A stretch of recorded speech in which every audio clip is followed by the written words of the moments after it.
బహుముఖ బనారస్. రచయిత పరిచయం: కిల్లాడి సత్యనారాయణ గారు, ఐపీఎస్, విశాఖపట్నం జిల్లాలోని పాములవాక గ్రామంలో జన్మించారు. ప్రాథమిక స్థాయి నుండి స్నాతకోత్తర స్థాయి వరకు తెలుగు మాధ్యమంలో ప్రభుత్వ విద్యాలయాల్లో విద్యాభ్యాసం. 4 సంవత్సరాల ఉపాధ్యాయ వృత్తి అనంతరం 1998లో ఐపీఎస్కు ఎంపిక. ఉత్తరప్రదేశ్ రాష్ట్ర కేడర్లో నియామకం.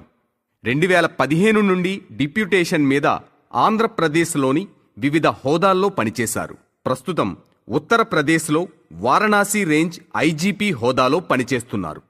సాహిత్యం పట్ల అంతులేని అనురాగం, మానవ జీవన వికాసం పట్ల ఎనలేని తాపత్రయంతో రచనను ప్రవృత్తిగా కొనసాగిస్తున్నారు.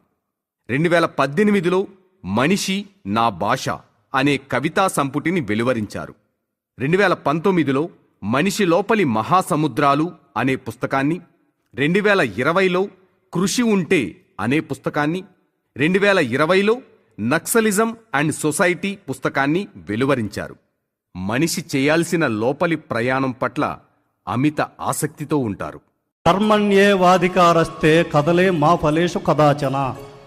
మొత్తం భగవద్గీత గురించి చాలా భ్రమలు ఉన్నాయండి. రిటైర్ అయినప్పుడు ఆయన చేతికి ఒక గొడుగు, ఒక స్టిక్కు, తర్వాత ఒక భగవద్గీత, ఇవి మేము గిఫ్ట్గా ఇస్తూ ఉంటాం.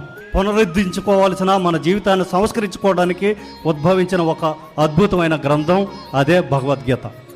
ఏ పనిని నువ్వు చేసినా కూడా ఆ పనిని నువ్వు భక్తితో గనక చేయగలిగితే, ప్రేమతో గనక చేయగలిగితే, ఫలాపేక్ష లేకుండా గనక నువ్వు చేయగలిగితే నీ ఆత్మను నువ్వు సాక్షాత్కరించుకోగలవు.